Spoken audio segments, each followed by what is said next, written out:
Some hotels will have a huge parking, especially the convention hotels, the city hotels. They may be having a parking as a cost center, as a profit center, where they are charging for the parking services.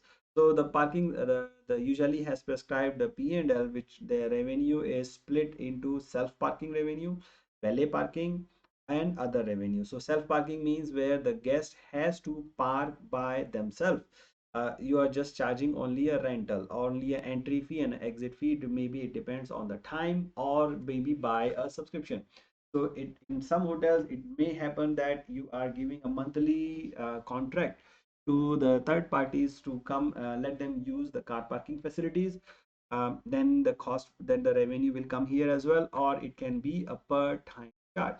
Then you have valet parking services, which are usually availed by the VVIPs, or by rich, or by groups, where they leave the car at the entrance and the valet has to park them into the car parking. So there is a special charge for that, and then the car park valet parking fee will be uh, cost will be collected in this particular revenue department.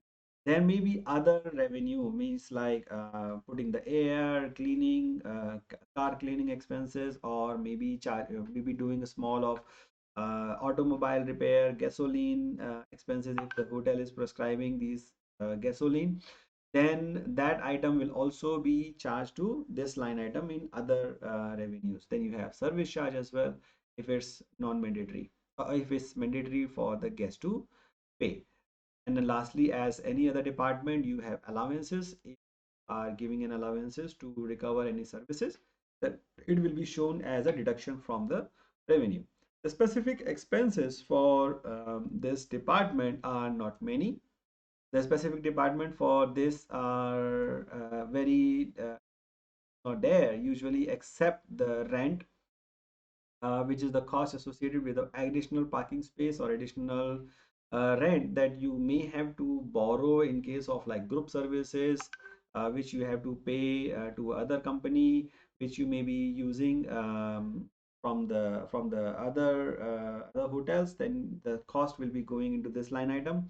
And it can also include the car washing expenses or the repair expenses, tools which you are using for generating the revenue of car wash and the car repair and the gasoline. Then those expenses will go into these lines, cost of sales, and also in the other line items. So this was the parking revenues, fairly simple. Then you have the other like a generic, these are the only departments which are specified by the hotel. But there can be other operating departments such as guest laundry, where you may have a laundry department, where you may have a laundry revenue coming from this usage by the guest. You may have swimming pool expense, swimming pool revenue. You may have tennis shop. You may have other recreation facilities, a business center, a marina, or other departments.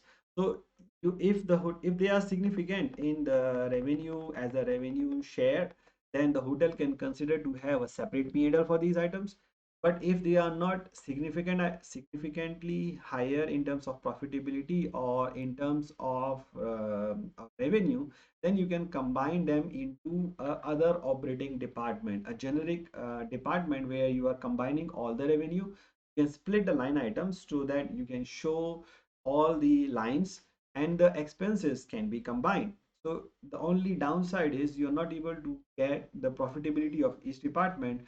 But remember, you are combining them here because they are not significantly higher in terms of profitability.